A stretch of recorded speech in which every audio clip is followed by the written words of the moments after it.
안녕하세요. 저는 결혼해서 딸 하나 키우면서 사는 40대 주부입니다. 올해로 아이가 중학생이 되어서 챙겨줄 것들이 이것저것 더 많아졌어요. 저 역시 덕분에 바쁜 생활을 하고 있습니다. 그러면서도 짬짬이 이 채널에서 여러분들 살아가신 이야기 듣는 걸 재미삼아 지내고 있어요.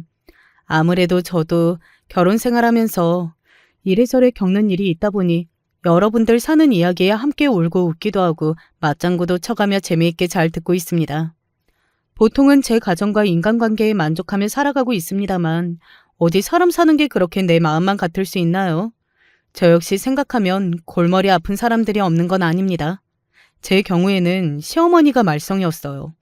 자잘하게 크고 작은 사고부터 시작해서 결혼 이후에 속 썩일 일이 적지 않았기 때문이죠. 아니, 우리가 남도 아니고 뭐 그런 사소한 일로 사람을 이렇게까지 취급을 해. 내가 그래도 네 남편 어미인데. 지금 제 남편 엄마라는 소리가 나와요? 저랑 그 사람한테 정말 미안하지도 않으세요? 어떻게 어머니라는 사람이 매번 이렇게 자식들을 힘들게 하세요?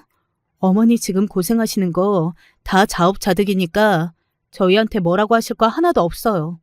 사람이 봐주는 것도 한두 번이죠. 결국 저도 더는 참지 못하고 그동안 꾸역꾸역 쌓아두었던 화를 있는 대로 폭발하고 말았습니다.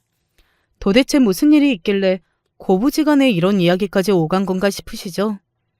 지금부터 여러분들께 제가 겪은 일들을 들려드릴까 합니다. 저는 다정하고 참한 사람 만나 30이 좀 넘어서 결혼을 했습니다. 연애할 적부터 워낙에 저나 저희 친정 식구들을 다정하게 챙기는 남편이다 보니 결혼해서도 평생 가정적으로 저와 잘 살아줄 거라는 생각에 한치의 의심도 없었습니다. 좋은 사람 알아봤으면 얼른 채 가야지 라는 생각에 연애 시작한 지 채 2년도 되지 않아서 제가 먼저 결혼 이야기를 꺼냈어요. 평소에 워낙 저 좋아하는 티를 많이 내던 사람인지라 조금 갑작스럽기도 해도 당연히 기뻐하며 승낙할 줄 알았는데 남편 얼굴에서 찰나 당황함이 스치는 걸 보고 솔직히 좀 머쓱하더라고요. 그런 저를 보고 남편이 다급하게 말했습니다. 아니야, 오해하지 마. 당연히 내가 결혼을 하면은 줌이 너랑 하는 거지. 그런데 반응이 왜 그래? 혹시 아직은 결혼 생각이 없어? 그럴 리가. 우리 나이가 적은 것도 아니고 그냥 결혼이라고 하니까 왠지 마음이 좀 복잡해져서. 그러면서 조금은 심란한 표정으로 털어놓은 남편 말은 이랬습니다. 본인 어머니가 그리 만만치 않은 사람이라서 결혼해서 괜히 저 고생시키는 일이 있을 건 아닌가 걱정스럽다는 얘기였습니다. 영모 씨, 어머님이랑은 거의 교류 없다고 하지 않았어? 남편의 부모님, 그러니까 제 입장에서는 시아버지 되시는 분과 시어머니가 남편 고등학교 졸업하기도 전에 이혼하셨다는 사실은 진작 들어 알고 있었어요. 그 후로는 남편과 남편의 여동생인 시누이를 전적으로 시아버지 쪽에서 맡아서 키워주셨다는 건 역시요. 저희 만나면서도 본인 어머니에 대한 이야기는 극히 꺼리던 남편이기에 남편의 시어머니에 대한 감정이 그다지 좋은 편이 아니라는 건 역시 눈치채고 있었습니다. 이혼해서 집 나가신 뒤로는 거의 만난 적이 없기는 해. 그런데 드물게 연락을 해올 때마다 돈 문제 같은 곤란한 부탁을 해와서 이건 아버지한테도 말씀 못 드렸어. 아버지 아시면 정말 집안 뒤집어질 일이거든. 이혼 전에도 크고 작게 돈으로 사고를 치고 다니는 바람에 시아버지께서 그거 수습한다고 고생을 제법 하신 걸로 알고 있습니다. 그렇게 온 가족이 시어머니 때문에 애를 먹었는데도 사람이 바뀔 기미가 없자 도저히 견디지 못한 시아버지가 먼저 이혼 통보를 하신 거죠. 우리 아버지 그래서 돈 사고라고는 정말 지긋지긋해 하시고 이혼 후로는 단 한 번도 어머니 보지 않으실 정도로 감정의 골이 깊으신 상태거든. 그런데 거기다 자식 버리다시피 하며 나간 어머니가 아들 찾아와서 그런 부탁까지 하게 됐다는 거 알면 우리 아버지 성격이 정말 뒤집어 엎고도 남아. 그래서 그렇게 부탁하실 때마다 영모 씨가 해결해 드렸던 거야? 아니, 처음 찾아왔을 때 고작 나도 학생이었는데 뭘 어떻게 할 수 있겠어. 주변에 돈 나올 구석이나 있나 싶어서 들쑤셔 본 거겠지. 그리고 나도 어머니 그렇게 사고 치시는 것 때문에 집안 분위기가 그렇게 안 좋고 아버지가 그렇게 고생을 하셨는데 그럴 돈도 없지만 돈이 있다고 하더라도 선뜻 내주고 싶었겠어. 그렇게 말하면서도 표정이 좋지 않은 남편이었습니다. 워낙에 타고나길 정이 많은 사람이었어요. 주변 지인이라고 해도 누군가 어려운 일을 겪고 있다면 쉽게 외면할 수 있는 성격이 아닌 사람이었습니다. 하물며 어머니잖아요? 본인과 본인 가족들을 그렇게 실망시킨 사람이라 할지라도 그렇게 무자르듯 칼같이 정리될 수 있는 인연이었다면 애초에 천륜이라는 말이 왜 생겨났겠습니까? 남편보다야 다소 냉정한 데가 있고 뱉고 끊는 것이 확실한 저임에도 불구하고 만약 제 친정 어머니가 시어머니 같은 사람이었다면 저희들 남처럼 단박에 정을 뗄 수 있을지 저도 확신할 수 없더라고요. 그러니 그 사람은 오죽했겠어요. 혹여 아버지 귀에 들어가면 속상하실까 싶어 중간에서 이도저도 하지 못했을 어린 남편 모습이 떠올라 마음이 아팠습니다. 제 표정이 남편의 걱정을 옮아온 듯 변하자 남편이 다급하게 말했습니다. 그렇다 한들 그건 내가 사람이 똑부러지지 못해 생긴 문제이고 그걸로 내 주변 사람들까지 고생하게 할 생각은 손톱만큼도 없어. 그리고 결혼해서 배우자를 맞이했으면 당연히 내가 스스로 선택한 사람이 1순위인 거지. 내가 지금 이런 말을 꺼내는 건 결혼 이야기가 오가는데도 어머니에 대한 이야기를 제대로 하지 않는 게 당신에 대한 기만이라고 생각했기 때문이야. 절대로 내 어머니 때문에 당신까지 고생시키는 일은 벌어지지 않을 테니까 그런 걸로 너무 걱정하지 않았으면 좋겠어. 남편 말을 의심하는 건 아니었습니다. 혼자서 걱정거리를 다 짊어지면 짊어졌지. 단지 본인 어머니라는 이유만으로 그 마음고생을 저한테 전가할 만한 사람은 아니었어요. 하지만 제 입장에서는 그 사람이 그렇게 다정하고 심성 고운 사람이니 앞으로 혹여 시어머니가 문제를 일으킬 때마다 그 마음고생 다 홀로 짊어지는 게 남편이 되지 않을까 하는 마음에 걱정스러웠던 거죠. 그래도 결혼하고 신혼 초에는 시어머니를 따로 마주칠 일이 없어서 하루하루가 바쁘지만 평화롭게 흘러갔습니다. 당연한 일이지만 결혼 준비하는 과정에서부터 상견례까지, 심지어 결혼식까지 시어머니 얼굴을 볼 일은 없었어요. 애초에 시아버지께서 정중하지만 단호한 어투로 저와 저희 친정 식구들에게 양해를 구하기도 하셨고요.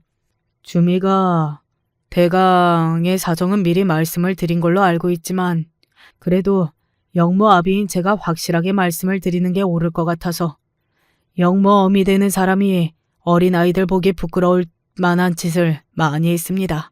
저도 그걸로 고생을 꽤나 했고요. 저를 위해서도 제 자식을 위해서도 주변에 그런 사람을 두는 게 도리가 아닌 듯 싶어 정리를 했고 그 이후로는 완전히 남남으로 살고 있습니다. 부끄러운 이야기입니다만 어미임에도 불구하고 그 이후로 자식들을 찾지도 않은 사람이니 저희 역시 그 사람을 없는 사람이다 생각하고 살고 있습니다. 그 사람은 애초에 저희 집안에 없는 사람이니 사돈께서도 그냥 그렇게 생각해 주셨으면 합니다. 이렇게 좋지 않은 이야기를 전해드려 죄송합니다. 시아버지는 정중하셨지만 한 번 아니다 싶은 것들은 두 번 제거할 여지도 없이 확실하게 선을 그을 줄 아시는 분이었습니다. 아무래도 좋은 이야기는 아니다 보니 저희 친정 부모님 표정이 아주 밝을 수는 없었지만 그래도 두 분 모두 이렇게 말씀하시더라고요. 그래, 부모라고 다 같은 부모도 아니고 자식이나 가족한테 그렇게 피해만 끼치는 사람이라면 차라리 사돈 쪽에서 저렇게 깔끔하게 입장 정리를 해주는 게 너한테 더 나을 수도 있어. 어차피 이혼해서 나간 후로는 자식들한테도 연락도 없는 사람이라며 그런 사람을 낳아줬다는 이유만으로 부모라고 떠받들여 살며 사고 치는 거 일일이 수습하는 게 더 골치 아픈 일이지. 차라리 잘 됐다. 집안 식구 중에 돈으로 속썩이는 사람 하나 있으면 얼마나 살기가 고달파지겠어. 자식들한테 해준 것도 없는 마당에 이제 와서 부모 대접받겠다고 나타날 것도 아니고 복잡하게 생각할 거 없이 그냥 너희 사는 거나 신경 쓰며 살면 되는 거야. 시아버지 쪽에서 먼저 저렇게 깔끔히 정리를 해주시니 차라리 안심하는 친정 부모님이셨습니다. 세상 그 어떤 친정 부모님께서 귀하게 키운 딸 자식이 사고치는 시어머니 때문에 고생하는 꼴을 보고 싶으시겠어요. 저러시는 친정 부모님이 이해가 되지 않는 것도 아니었습니다. 그러다 보니 시어머니 되는 사람에게 아들이 결혼한다는 소식 한번 전하지 못한 채 제가 이 집 며느리가 된 거죠. 하긴 연락을 할 마음이 있었다 한들 어디 가서 뭐하고 사는지 연락조차 닿지 않는 사람에게 무슨 수로 결혼 소식을 전했겠어요. 그렇게 저희는 시아버지 당부대로 시어머니를 없는 사람이라 생각하며 처음부터 결혼 생활을 시작했습니다. 시어머니와 처음 대면한 건 저희 딸이 태어나고 5살이 채 되지 않았을 무렵이었어요. 지금은 저도 다니던 직장을 정리하고 전업주부로 살고 있지만 아이 출산하고 몇 년 동안은 직장을 계속 다니고 있었거든요. 그러다 보니 아이를 조금 이른 나이에 어린이집에 보내게 되었어요. 보통은 저나 남편이 어린이집 마칠 때 아이를 픽업해 오거나 어린이집 하원버스가 집 앞까지 오면 아이를 마중 나가거나 하는 시기였습니다. 가끔은 저희 시아버지나 친정 부모님께서 저희 바쁠 때 아이를 픽업해서 봐주시기도 하셨고요. 그날은 저희 친정 부모님이 저희 딸을 픽업해 주기로 하셨는데 아이 하원 시간쯤에 저희 친정 어머니로부터 전화가 걸려왔습니다. 엄마, 벌써 우리 지우 픽업하셨어요? 생각지도 못하게 야근을 하게 돼서 또 엄마만 고생이네. 예, 그게 아니라 너 여기 좀 와봐야겠다. 다급하게 말씀하시는 친정어머니 목소리에서 불안감이 느껴졌습니다. 시집간 딸 고생한다고 딸내미 귀찮을 만한 일은 절대 만들지 않으시는 친정어머니께서 저 야근하는 걸 뻔히 알면서도 단박에 와보라는 말씀을 하실 정도면 무슨 일이 있어도 단단히 있는 거였어요. 왜 엄마? 우리 지우 무슨 일 있어? 그게 아니라 웬 여자가 나타나서는 자기가 지우 할머니라면서 데려가겠다고 정신 나간 소리를 하잖아. 아무래도 네 시어머니지 싶은데 사람이 어찌나 막무가내인지 어린이집 선생님이고 나고 어디 감히 우리 애 데리고 가느냐고 말리고 있는데도 아주 난리야 난리. 금세 제 얼굴이 새파랗게 질렸습니다. 정말이지 등장부터 화려한 시어머니였어요. 헐레벌떡 정신없이 짐을 챙겨 나오는 와중에 남편에게 전화를 걸었습니다. 여보, 오늘 야근이라면서 무슨 일이야? 여보, 큰일 났어. 지금 우리 지우 어린이집에 시어머니가 오셨나 봐. 뭐? 그게 무슨 소리야? 그렇게 온 식구가 딸아이 어린이집으로 불이 나게 달려갔습니다. 어린이집 입구에 도착하니 저희 친정어머니 말씀처럼 웬 모르는 여자가 저희 친정어머니와 어린이집 선생님과 실랑이를 벌이고 있었어요. 아이 참 내가 얘 친할머니래도 그러네. 아니 할머니가 돼서 손녀 얼굴 좀 보자는데 사람을 이렇게 취급해? 지금 뭐 하시는 거예요? 얼굴이 창백하게 질려서 일단 지유 앞을 막아섰습니다. 아이도 여간 놀란 게 아닌지 눈에 겁이 잔뜩 질려 있었어요. 아이고, 우리 며느리구나. 이렇게 얼굴을 보네. 우리 지우가 엄마를 쏙 빼닮았구나. 결혼한 지 몇 년 만에 처음 얼굴 보면서 마치 어제 본 사람이기라도 한양 제게 친한 척하며 들러붙어 오는 시어머니 행동이 너무나 당황스러웠습니다. 그때 마침 어린이집으로 도착한 남편이 그 광경을 보고는 얼굴이 허옇게 질려서 소리를 질렀어요. 지금 이게 뭐 하는 짓입니까? 본능적으로 저와 아이를 감싸고 제 어머니로부터 떨어뜨리는 남편이었어요. 누가 봐도 어머니를 대하는 태도가 아니라 제 가족에게 해를 끼치지나 않을까 경계하는 태도였습니다. 남편을 보고 시어머니가 슬쩍 입을 내밀며 툴툴거렸어요.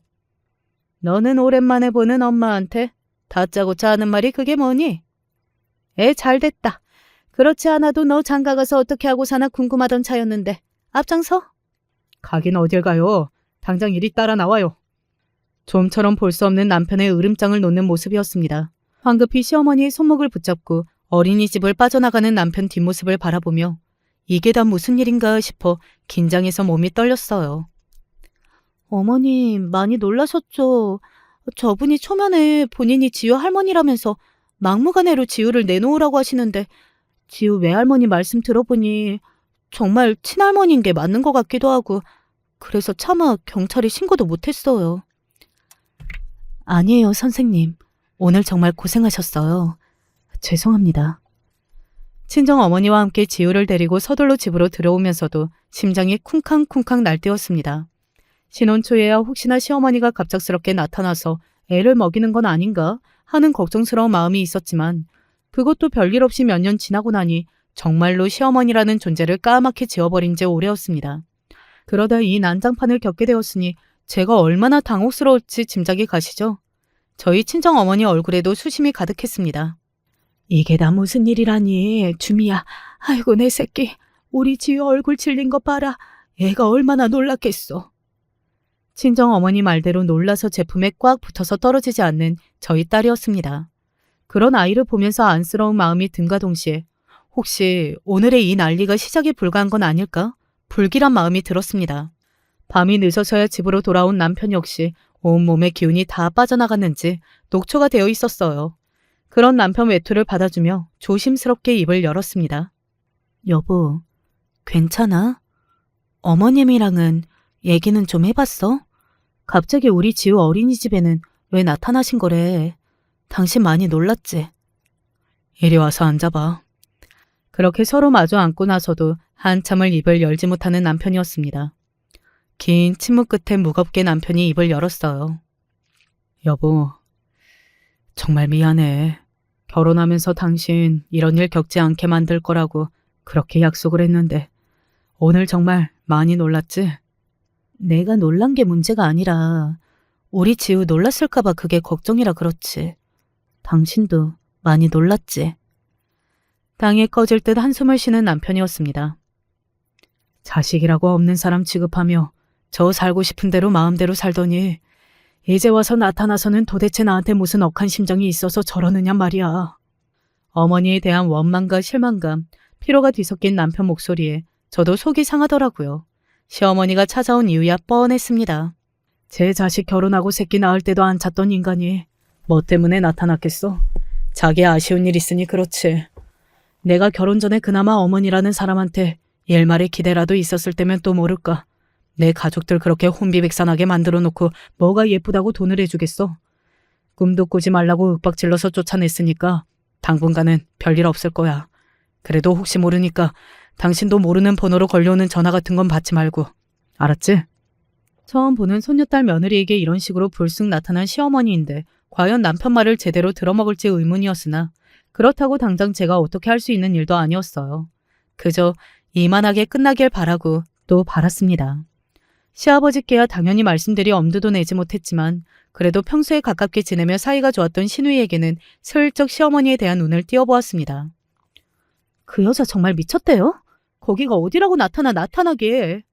하나이는 조카인 우리 지우를 눈에 넣어도 아프지 않을 정도로 아껴주던 신우이였어요. 그런 딸아이 어린이집에 불쑥 등장했다는 시어머니에게 신우이가 성질을 억누르지 못하고 버럭 화를 냈습니다. 신우이 역시 저희 남편처럼 좋은 사람이지만 저희 남편에 비해서는 다소 다혈질이기도 하고 성격이 화통한 데가 있었어요. 본인 모친에 대해서는 자기 오빠보다도 더 학을 떼는 신우이였습니다. 오빠도 그렇지. 그러니까 처음부터 그 여자 다리 뻗을 구석을 만들어주면 안 되는 거였는데. 그 여자도 참 야같지. 나나 우리 아버지 앞에 나타났다가는 반 죽을 것 뻔히 아니까. 그나마 마음이 어려서 함부로 내치지 못할 것 같은 오빠한테 와서 저러는 것 좀 봐요. 어미가 돼서 자식들한테 미안한 줄 알면 어떻게 그런 짓을 해? 들어보니까 그래도 나랑 결혼하기 전에 오빠한테는 몇 번 찾아왔던 것 같더라고요. 그러니까 내가 그 말 듣고 오빠한테 얼마나 뭐라 그랬는지 알아요? 그 여자가 나한테라고 안 찾아왔겠어? 근데 나는 처음 찾아왔을 때 아주 면전에다 욕을 하면서 잡아먹을 듯 굴어서 내쫓았거든. 그러니까 나한텐 씨알도 안 먹히겠다 싶었는지 그 뒤로 2번 다시 안 나타난다고. 오빠도 진작 그렇게 했어야 했다니까. 자식에게 부끄러운 짓 해놓고도 부끄러운 줄 모르는 시어머니 성정을 생각하면 그게 답이었을 수도 있겠다 하는 생각이 들었어요. 하지만 누구보다 제 남편 성정을 잘 아는 저로서는 남편이 그렇게까지 하지 못했을 거라는 건 역시 눈에 선했습니다. 정 안 되면 오빠하고 둘이 그러고 있을 게 아니라 차라리 아버지한테 얘기를 해요. 그랬다가 진짜 무슨 일이 날 줄 알고요. 아무리 그래도 제 입장에서는 시어머니인데 쉽사리 그런 행동을 할 수 있을 리가 없었어요. 그런 저를 보고 신우이가 가슴을 쳤습니다. 언니나 오빠나 사람이 저렇게 물러서는 언니가 그 여자한테 제대로 당하질 않아서 그런 거예요. 나중에 후회하지 말고, 응? 남편은 어떻게 시어머니의 입을 막은 건지는 몰라도 그러고 한동안 조용했어요. 하지만 그러고도 이후로 몇 년간 몇 차례에 걸쳐 시어머니가 자기가 필요할 때마다 남편에게 연락을 해온다는 사실을 어렴풋이 짐작은 하고 있었습니다. 심지어는 저한테도 모르는 번호로 연락이 온 적이 종종 있었습니다. 도대체 무슨 일을 하고 다니는 사람이길래 그런지는 몰라도 매번 연락이 걸려오는 연락처가 달랐습니다. 내용도 아주 가지각색이었어요. 세아가, 내가 요즘 정말 괜찮은 투자처를 찾아서 그러는데 자금만 조금 확보해주면 내가 몇 배로 불려줄 수 있어. 내가 설마 내 아들이랑 자식까지 낳고 사는 며느리를 등쳐먹겠어?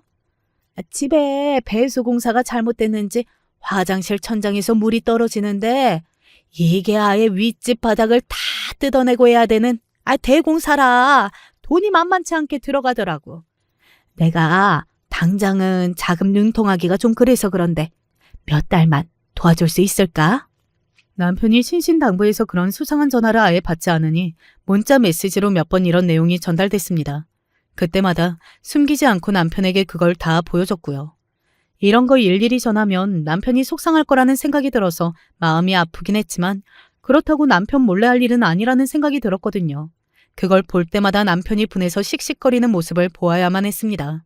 이 사람이 진짜 그렇게 당신은 건드리지 말라고 얘기를 했는데 말하는 뉘앙스가 어떻게든 저한테까지는 손을 뻗지 못하게 하려고 남편이 애를 썼을 게 고스란히 눈에 보였어요.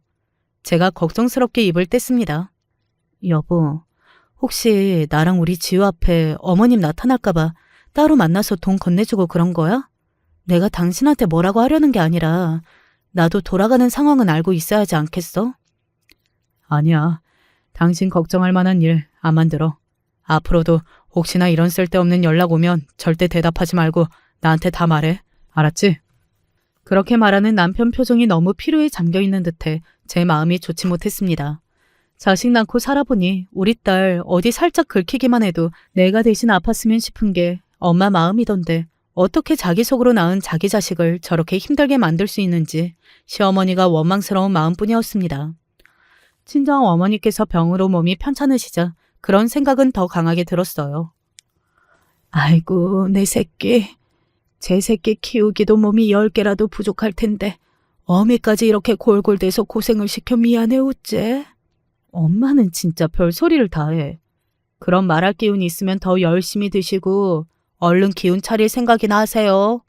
나날이 수척해지시는 와중에도 아픈 엄마 때문에 자식 고생시킬까 미안해 몸둘 바를 모르시는 친정어머니셨습니다. 본인이 아픈데도 불구하고 자식 생각이 먼저인 친정어머니 모습에 속상해 눈물이 나면서도 같은 어머니인데 어쩜 일이 다를까 싶어 비교가 되지 않으려야 않을 수가 없었죠. 저뿐만 아니라 우리 지우까지 사랑으로 보듬어 주시던 친정어머니셨습니다. 오래오래 저희 곁에 머물러 주셨으면 하는 마음뿐이었는데 인명이 사람 뜻대로 되지 않는 건지 결국 친정어머니께서 짧은 투병 생활 끝에 저희 곁을 떠나고 마셨어요. 저도 저지만 평생을 다복한 가정 이루고 사셨던 친정어머니 떠나보내시고 친정아버지께서 많이 힘들어하셨습니다. 자식인 저희 부부가 각별히 더 신경을 쓰기는 했지만 그래도 어머니 빈자리 채우기는 역부족이었나 봐요.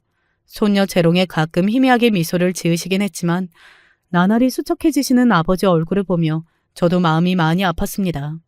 자, 이것들이 생전에 너희 어머니 아끼시던 물건들인데 주미 네가 가져가거라.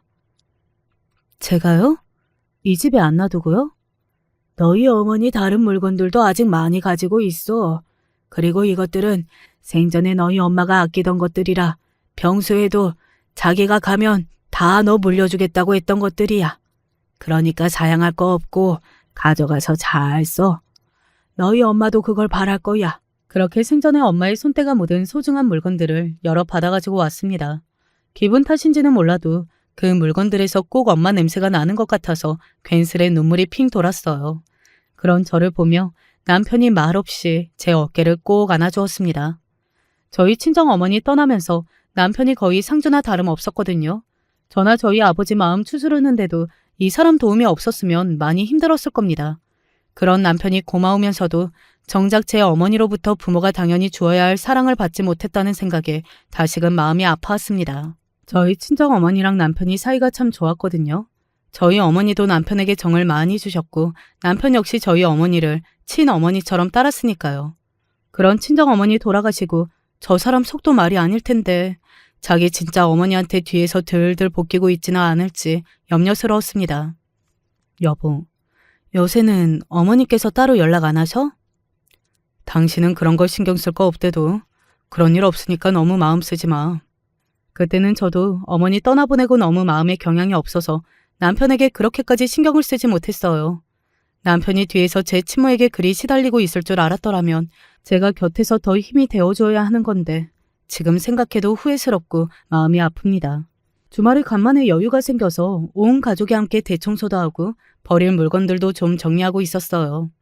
그러다 옷방에 얼마 전 아버지께서 주신 친정어머니 유품을 둔 것이 생각나서 꺼내서 손질을 좀 해야겠다 싶었습니다.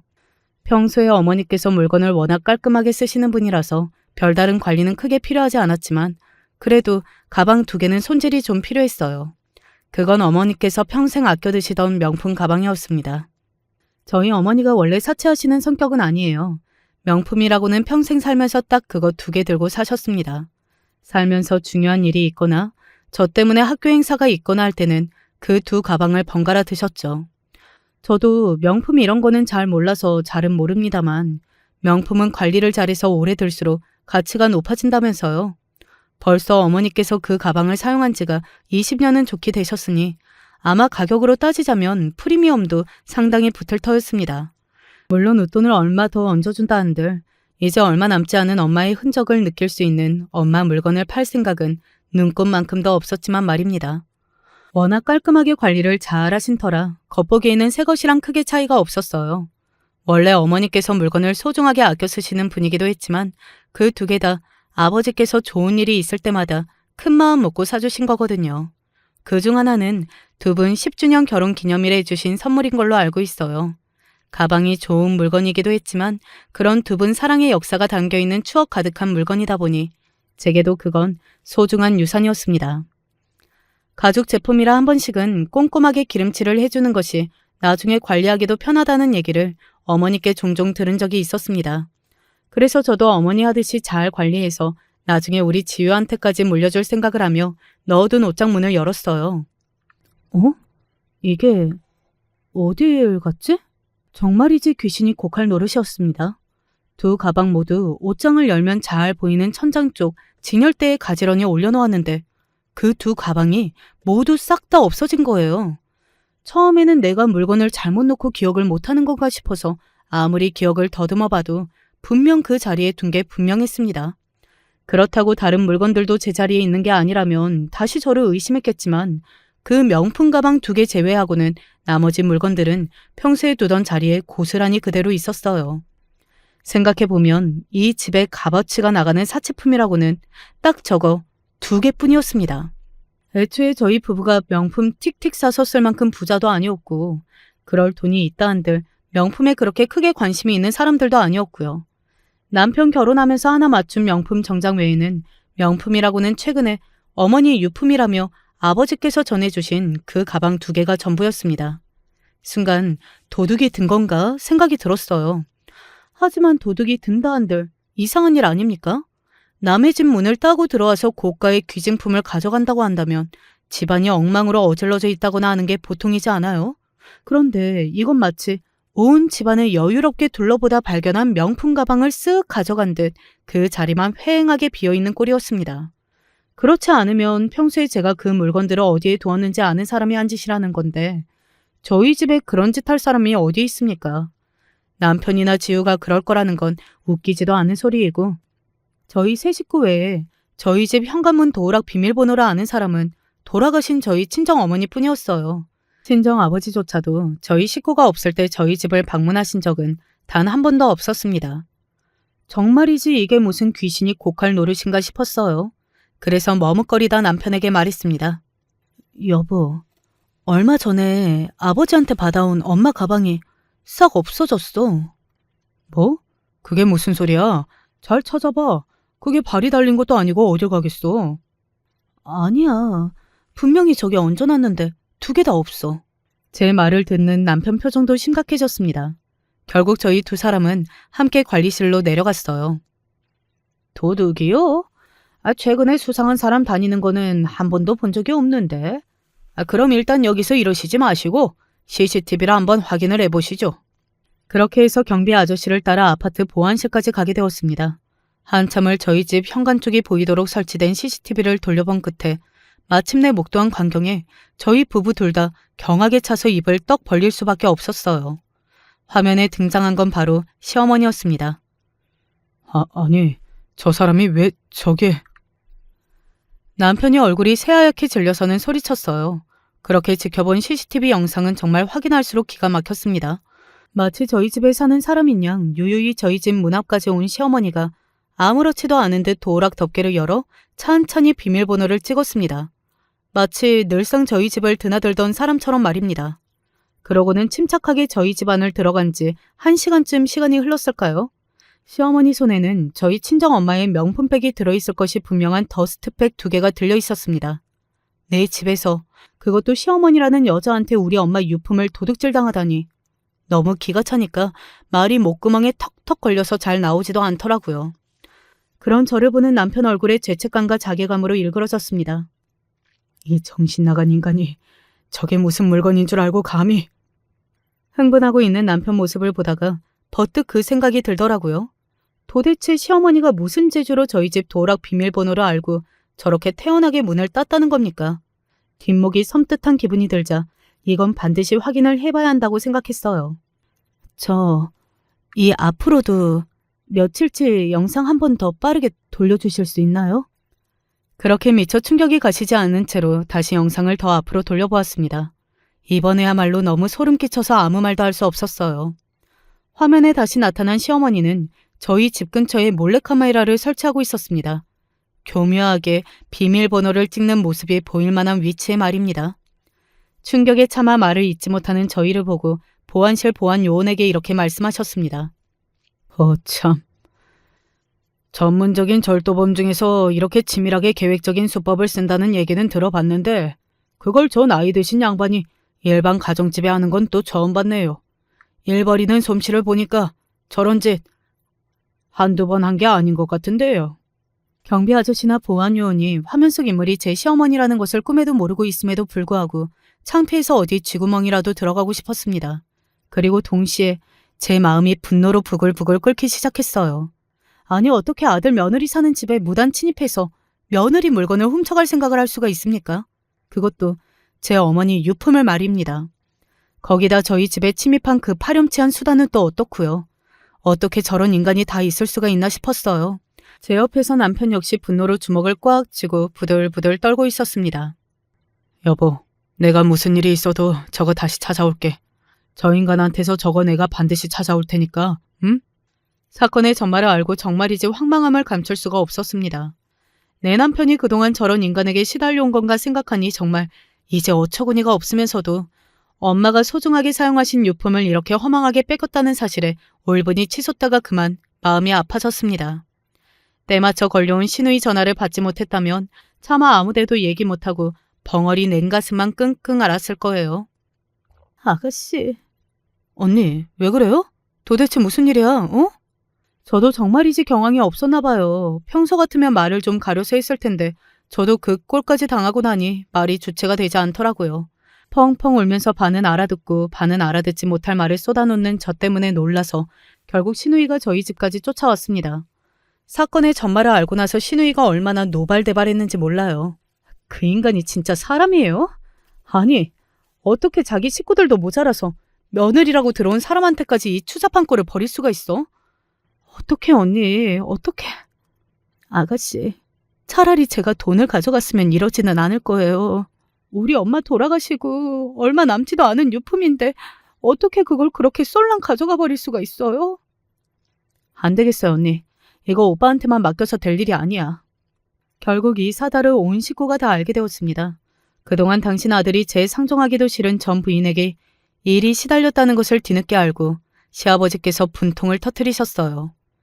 영모 너는 대체 나한테 왜 얘기를 안 한 거야? 그 인간이 어디 한번 도와준다고 그걸로 그칠 인간인 듯 싶더냐? 애초에 그런 인간이면 내가 너희들하고 떼어놓지도 않았어. 영모 너 지금 그 인간 어디서 사는지 알고 있지?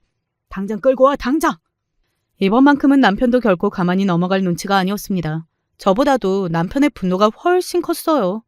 저야 황당함과 당황스러움 그리고 어머니 유품을 잃었다는 슬픔 때문에 정신을 못 차리고 있었습니다. 남편은 거기에 더해 자기가 잘못한 거 하나 없으면서도 자기 때문에 저까지 이런 일을 겪게 되었다는 죄책감까지 합쳐져 제 친모에 대한 분노가 눈덩이처럼 불어나고 있었습니다. 사건의 전말을 알게 되신 시아버지께서 곧장 저희 친정아버지께 사과를 하시는 바람에 이 황망한 일이 저희 친정아버지 귀에까지 들어가게 된 것은 순식간의 일이었습니다. 다른 건 몰라도 저희 어머니 관련한 일에서는 결코 가볍게 넘기지 않은 아버지셨어요. 게다가 떠난 지 얼마 되지도 않은 아내의 소중한 유품 아닙니까? 아버지 역시 분노로 눈가가 금세 시뻘개지셨습니다. 저나 남편이나 그런 아버지를 보고 그저 죄송한 마음뿐이었어요. 아빠 정말 죄송해요. 그게 어떤 건데, 그게 어떤 물건인데. 장인어른, 제가 정말 입이 10개라도 할 말이 없습니다. 제가 못난 놈이라서 이런 일이 생긴 겁니다. 죄송합니다. 당신 앞에 죄인처럼 고개를 숙이는 딸 자식과 사이를 보고 저희 친정아버지 얼굴이 더욱 참담하게 일그러졌습니다. 사과해야 될 사람은 따로 있는데 왜 너희가 내 앞에서 사과를 하고 있냐는 말이야. 니들이 뭘 잘못했다고? 그렇게 우라통을 터뜨리시는 시아버지를 보며 무슨 일이 있어도 시어머니라는 여자를 가만두지 않겠다고 다짐했습니다. 잃어버리긴 뭘 잃어버려. 당장 그 물건 갖고 오지 않으면 당신 정말 가만두지 않을 거야. 집에 돌아온 후 갑작스럽게 정적을 깨고 들리는 남편의 고함 소리에 저는 화들짝 놀랐습니다. 얼른 안방으로 건너가 보니 어떻게 시어머니와 연락이 닿았는지 고래고래 남편이 흥분해서 소리를 지르고 있었어요. 여보, 뭐래? 설마 그새 잃어버렸다는 건 아니지? 응. 절박한 제 물음에 남편이 차마 입을 떼지 못했습니다. 현실을 부정하고 싶으면서도 상황 파악은 왜 그리 빨리 되는지요. 아무래도 저 시어머니라는 여자가 남의 집에 들어와서 우리 엄마 유품 훔쳐가 놓고는 물건 잃어버렸다며 배째라는 듯이 나오는 모양인데 도대체 저 여자 뭘 믿을 수 있겠습니까? 잃어버렸는지 그걸 입싹 씻고 제가 가지려고 하는 건지 아니면 설마 벌써 어딘가에 팔아버린 건지조차 미심쩍었어요. 저도 모르게 분해서 눈물이 삐질삐질 새어나왔습니다. 그런 저를 보고 남편 역시 미안해서 어쩔 줄은 몰라 했으나 그날만큼은 남편의 미안함보다 제 서운한 감정이 먼저였습니다. 그 사람한테 잘못이 없다는 걸 알면서도 남편에게서 획 등을 돌려 침대로 뛰어들어서는 머리 끝까지 이불을 뒤집어 쓰고 펑펑 울었어요. 그런 저를 보면서 남편 마음도 새까맣게 타들어갔겠죠. 결국 남편 성화에 못 이겨 그 시어머니라는 여자가 시댁으로 소환되었습니다. 이혼 후 처음 서로를 마주하는 시어머니와 시아버지였죠. 시아버지 눈은 그야말로 살벌하기 짝이 없었습니다. 당장이라도 눈앞에 있는 저 여자를 요절을 내지 않을까 싶을 정도였습니다. 그런 제 전남편에게 겁을 집어먹었는지 주춤하면서도 그 뻔뻔한 성민은 어디 가지 않더라고요. 제가 더는 화를 참지 못하고 소리를 버럭 질렀습니다. 그게 어떤 물건인 줄 알고 가져가세요. 얼마 전에 돌아가신 저희 엄마가 남겨주신 유품이에요. 설마 그게 그렇게 중요한 물건이 아니라도 어떻게 아들 집 문 앞에 CCTV까지 설치해서 비밀번호를 알아낼 생각을 하세요? 이거 엄연히 무단 침입이고 범죄예요. 아시겠어요?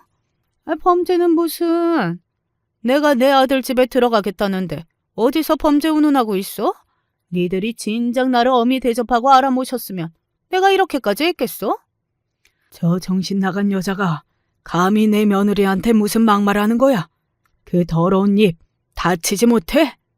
시아버지 사자우가 온 집안을 쩌렁쩌렁하게 울렸습니다. 그제야 그 여자도 잠시 눈치를 보며 입을 닫더군요. 남편이 부글부글 끓어오르는 화를 간신히 억누르며 낮은 목소리로 말했습니다. 그래서 우리 장모님 가방 어디에 뒀어요? 내가 분명 오늘 가져오라고 했는데 왜 빈손입니까? 아이, 그게 잃어버렸다니까. 내가 한 번 두고 돌려주려고 했다고. 왜 사람을 다들 도둑 취급하지 못해서 안달이야? 시어머니가 돼서 며느리 가방 한번 들어볼 수도 있는 거지. 누가 누구 시어머니입니까? 우리한테 어미 노릇도 못한 주제에 이제 와서 내 아내한테 시어머니 대접받으려고 들어요? 당신은 그냥 우리 집에 무단 침입해서 내 아내 물건 훔친 절도범밖에 안 된단 말입니다. 어디서 감히 그 입에 가족을 올릴 수가 있어요? 사람이 뻔뻔한 것도 정도가 있지. 이성을 잃고 소리를 지르는 남편에 그 여자도 바락바락 소리를 지르기 시작했습니다. 아, 그거 뭐 그렇게 대단한 거라고 전부 나한테 이날리들이야? 그게 유품이면 유품이지. 이미 죽은 사람 때문에 산 사람 잡을 생각이야? 물건이 그냥 물건인 거지. 죽은 사람 가방이 뭐라고 이렇게들 요란을 떨어? 너 고작 그 얘기하자고 엄마를 여기까지 모셔왔니? 지금 나한테 고작 그런 걸로 따지는 거야? 이 미친 여자가 정말 더 들을 것도 없다. 당장 경찰에 신고해. 결국 폭발하신 시아버지께서 경찰까지 운운하시며 집안이 쑥대밭이 되었습니다. 저는 이 말 같지도 않은 상황에 그만 머리가 어질어질해서 금방이라도 돌아버릴 것만 같았습니다. 그때였습니다. 저희 시댁에 저희 친정아버지가 등장한 때는 말이죠. 사돈 오셨습니까?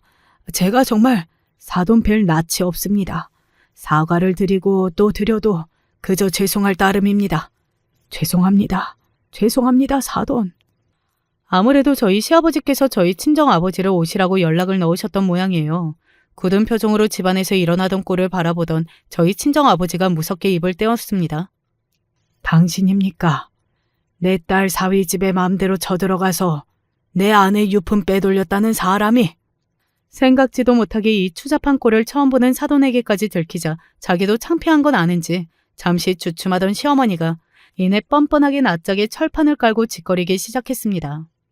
아니 애들이 무슨 얘기를 어떻게 했는지는 모르겠는데 나 그렇게 파렴치한 사람 아닙니다. 내가 뭐 잃어버리고 싶어서 일부러 잃어버린 줄 알아요? 그냥 잠깐 들고 갖다 놓으려고 했다고.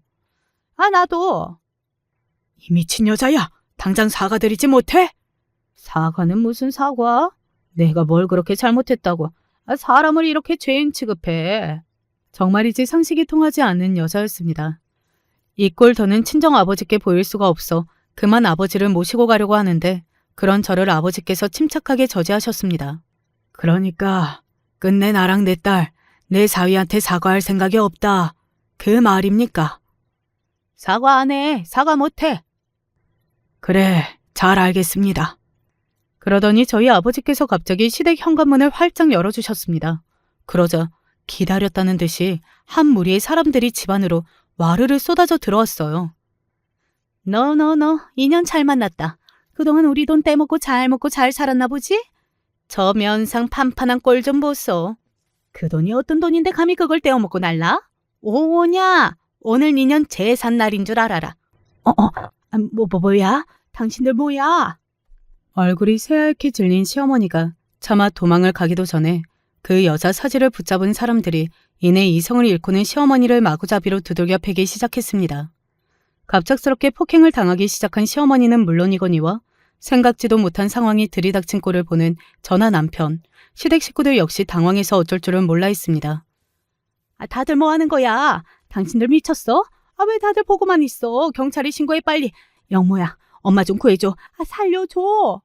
웃긴 건 그렇게 그 여자가 모르는 사람 한 무리에 휩싸여서 얻어터지고 있는 와중에도 아무도 그걸 제지하는 사람이 없었다는 겁니다. 놀라긴 했어도 사실 그 자리에 있는 사람들이라면 다들 저 여자 혼쭐이 나기만을 기다리고 있었을 테니까요. 차마 저희 손으로 그럴 수야 없었지만 말입니다. 마치 저희를 대신해서 저 여자에게 복수의 철퇴를 내리고 응징을 하는 것만 같아 도리어 속이 시원해지는 기분이었어요. 그렇게 한참을 시원하게 두들겨 맞았을까? 그제야 저러다 저 여자 여기서 맞아 죽는 거 아닌가 싶어 번뜩 제가 나섰습니다. 여러분들 무슨 일이신지는 모르겠지만 여기서 이러다가 정말 큰일 치르세요. 다들 진정 좀 하세요. 네? 우리가 지금 진정하게 생겼어? 저 여자가 우리 갯돈 떼먹고 나른 지가 벌써 세월이 얼마인지 알아? 그동안에 이자만 쳐도 그 돈이 한두 푼이 아닌데 저 양반한테 들어보니 제 핏줄도 아주 어지간히도 등쳐먹는 모양인데 나 말리지 말아요.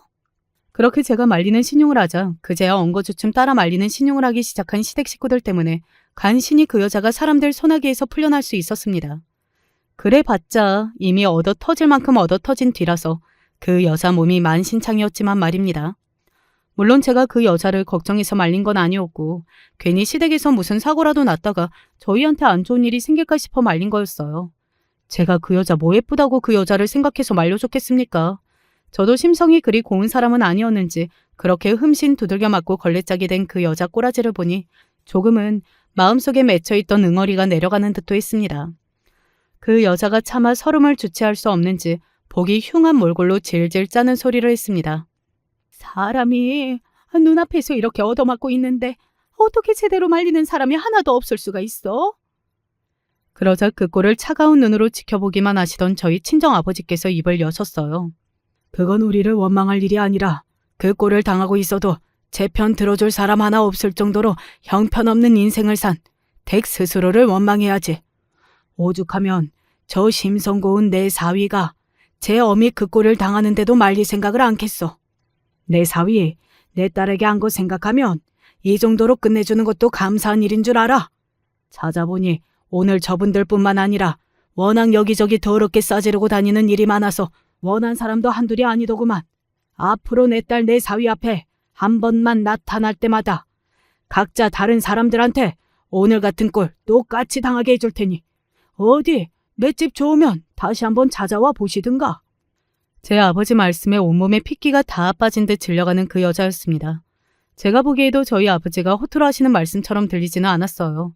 그 여자가 겁에 질려서는 온 매무새도 제대로 정리하지 못하고 후다닥 시댁 밖으로 절뚝절뚝 뛰쳐나갔습니다.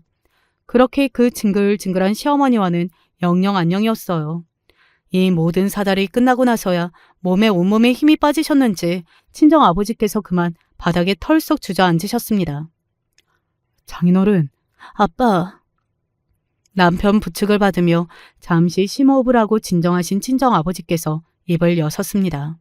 너나 구서방이나 그 물은 성미에 이렇게라도 하지 않으면 결코 저 거머리 같은 여자 떼어내지 못할 것 같아 아비가 몹쓸 짓을 했다. 그래도 나 후회 안 해. 앞으로 누구라도 너희들 사는데 해 끼치는 인간들 이대로 가만두지 않을 거다. 그러면서 저희 시아버지를 보고 말씀하셨습니다. 사돈께는 참 죄송합니다. 집까지 이 난장을 피우게 했으니 뭐라 드릴 말씀이 없네요. 무슨 말씀이십니까, 사돈? 사과를 해도 제가 드려야 하고 오히려 저 여자 저리 당하는 꼴을 보니 제 몇십 년 된 체중이 쑥 내려가는 것 같아 감사를 드려도 모자랄 지경입니다. 그런 말씀 마세요, 사돈. 그렇게 사건은 일단락되었습니다. 그 이후로 그 여자가 2번 다시 나타나지 않은 걸 보니 저희 아버지 협박이 아주 제대로 먹혀든 모양입니다. 이제 그 여자가 나타나 분탕칠 걱정 않고 사니 마음이 편해졌어요. 오늘 제 이야기는 여기까지입니다. 들어주신 여러분들 감사합니다. 그간 정말 살맛 안 났던 제 인생은 누가 봐도 저렇게는 살기 싫다며 손살이 칠 만한 모습이었어요. 가족들을 비롯해서 친구들도 지인들도 하나같이 바보 같은 삶을 산다며 손가락질 할 정도였으니까요. 그런데 저도 그렇게 살고 싶어서 산 건 아니었고 어쩌다 보니 이렇게 오게 되었는데요. 근데 요즘에 제 삶을 보면 꼭 인생에 정답이 있는 건 아닌 것 같아요. 제 이야기 좀 들어주실래요? 제가 결혼할 무렵에는 누구나 그렇듯 다 사진만 대강 보고 중매를 해서 만났었던 것 같아요. 그중에 연애를 해서 부부의 연을 맺는 사람도 있겠지만 대부분은 선을 보고 의무적으로 가정을 꾸리던 게 일반적이었어요. 그래도 그렇지 결혼을 하자마자 정말 이토록 딴 세상이 있을지 몰랐습니다. 남편은 결혼한 지 얼마 안 되어 밖으로 돌기 시작했고 같이 살았던 시어머니는 새벽녘부터 저를 흔들어 깨우시더니 밥을 차려라 뭐를 해라 그렇게 시켜 드시고 정말 쉴 새 없이 저에게 온갖 잡일을 다 시키시더군요. 저희 시댁은 무려 증조할머니까지 계셨고 이가 아파서 밥을 못 드신다면서 죽을 드셔야 한다고 저에게 온갖 종류별로 죽을 다 끓이게 하셨어요. 게다가 본인도 자기 아들이 집에 잘 안 들어오는 거 알고 있으면서 얼마나 손주 타령을 하던지 정말 귀에 딱지가 앉을 정도였어요. 재훈이는 우리 집 장손이야. 세기 네가 얼른 손주를 안겨줘야 할 거 아니냐. 온 식구가 이렇게 애를 태우며 기다리고 있는데 무슨 못된 심보로 그렇게 뻗대는 거야? 조금만 기다려주세요, 어머님. 그런 와중 솔직히 지금 생각해도 너무 끔찍한 일이 있었어요. 들으시면 여러분들도 놀라시겠지만요. 결혼한 지 얼마 안 되어서 제게 아기가 한 번 들어섰던 적이 있었어요. 아기가 들어서면 전 제가 하던 일들이 줄어들고 제게도 며느리 대우가 있을 줄 알았어요. 그런데 웬걸 시어머니를 비롯해서 시아버지, 시누이들은 저에게 여전히 무거운 것들을 들게 하고 임신한 사실을 알고 있으면서도 매번 그렇게 부려먹는 것이었어요. 제가 피곤해하는 기색을 보이면 예, 너는 애 뵌 게 무슨 자랑거리니? 임신했다고 멍그런 유세를 부리고 앉아있어. 나 때는 애 며칠 낳았어도 그 다음 날이면 일어나서 밥 짓고 그랬다. 젊은 애가 벌써부터 꽤나 부리고 말이야. 하고 말하시는 거였어요. 제가 남편을 향해 도움의 눈길을 보내도 남편 역시 그 눈길을 무시하기 일쑤였고요. 그러던 어느 날 유독 몸이 너무 피곤해서 도저히 일어날 수가 없는 상황이 되었는데요. 어머님, 저 죄송한데요. 오늘 몸이 너무 아파서 조금만 쉬었다가 일어나면 안 될까요? 뭐? 아니, 그럼 지금 나보고 밥을 차리라는 거냐? 얘가 또 꾀를 부리려 하네. 시애미를 뭘로 보고. 당장 못 일어나? 시어머니가 부직갱이를 들고 호통을 쳐대는 중에 결국 어쩔 수 없이 일어났는데요. 비틀거리며 부엌으로 가다가 그만 시야가 확 어두워졌고 일어나 보니 전 찬바닥 위에 누워 있었습니다. 그리고 그날 결국 이런저런 상황을 통해 제가 유산을 했다는 것을 알게 되었어요. 뭐라고요? 내 아이가 없어졌다고요? 그래, 물은 걸 뭘 묻고 그래, 자꾸. 남편은 이 상황에서도 역시나 심드렁하게 과일이나 먹고 웃고 있더라고요. 유산을 해도 아이를 낳은 것과 같다더니 너무나 몸이 시리고 아팠어요. 그런 와중에 내 아이를 잃었단 정신적인 충격까지. 허나 그런데도 아무도 절 달래주는 사람이 없었어요. 정말 너무도 참담하고 비참했습니다. 시어머니는 저를 무슨 새끼 낳는 소나 돼지를 대하듯 엄살 떨지 말고 빨리 몸을 비워서 손주를 낳으라고 재촉을 해대고요. 네가 그리 누워만 있으면 일이 되겠니? 어떻게든 애 낳을 생각을 해야지. 게으름 피울 생각 말고 얼른 며느리로서 도리를 해라. 그렇게 하루하루 구슬픈 나날들을 보내고 있는데 그 와중에 정말 일어서지도 못할 수준의 충격을 받게 되었어요. 그날의 기억을 생각하면 아직도 뼈마디 마디가 시리는 마냥 참을 수 없는 분노가 밀려나와요. 그날은 한창 안 보이던 남편이 대문을 열고 들어오더라고요. 왔어요? 인사하고 싶진 않았다만 그래도 남편이기에 힘없이 인사를 했어요. 그런데 혼자가 아니더군요. 뒤이어서 웬 초라한 행색의 여자가 똘똘 마른 뭔가를 안고 들어오는 것이었어요. 본인 아들이 왔다며 곧장 뛰어나오시던 시어머니조차 이 광경을 보고 좀 놀란 기색이었어요. 아이고, 재훈아, 이게 다 뭐냐? 이게 무슨 일이야? 그게... 엄마, 애가 생겼어요. 뭐? 시어머니도 놀래시고 뒤에 있던 전 놀라 그만 쓰러질 뻔했습니다. 순간 정신이 어질거려 뭐라도 잡고 서 있어야겠더라고요. 근데 남편은 처음에는 약간 난감한 표정을 짓더니 이내 담배를 태우러 나가버리더군요.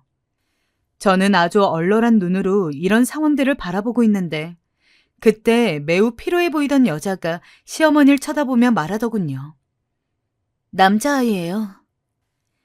그 말을 듣자 놀라서 울어대는 아이를 보고 있던 어머니는 그제서 아이를 받아들였고 어머니의 얼굴에 미소가 스르르 번지는 게 보였습니다.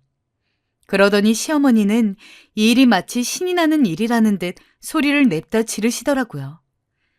남자아이? 정말 남자아이란 말이냐? 네. 아이고, 세상에 드디어 이런 일이... 시어머니는 이 말에 얼마나 괴성을 지르면서 뛰어다니시던지 그렇게 신난다며 이런 좋은 경사가 어딨냐며 폴짝폴짝 뛰어다니셨어요. 저는 아직도 아래쪽이 뻐근하고 아이를 잃은 감각이 여전한데 말입니다. 시어머니의 목소리에 온 가족이 다 나와 그 여자와 아이를 보게 되었고 저는 그때 시어머니를 보며 이런 생각이 들더군요. 참, 같은 여자이면서도 어쩜 저렇게 모질고 잔인할 수가 있는 걸까? 나에게 어떻게 이럴 수 있을까? 하지만 그 집에서 저는 가구나 다름없는 존재였어요. 시어머니는 우여곡절 끝에 아주 작은 뒷방에 그 여자와 갓난아기를 드리라고 하셨고 결국 저도 겨우겨우 현실을 받아들이게 되었어요. 남편은 그렇게 밖을 돌면서 집에 잘 들어오지도 않더니 저를 이 집에 잡아두고선 본인은 새 여자를 만나서 애까지 만들어 오고 그리고 저는 한순간에 첩과 함께 살게 되었다는 그런 현실이요.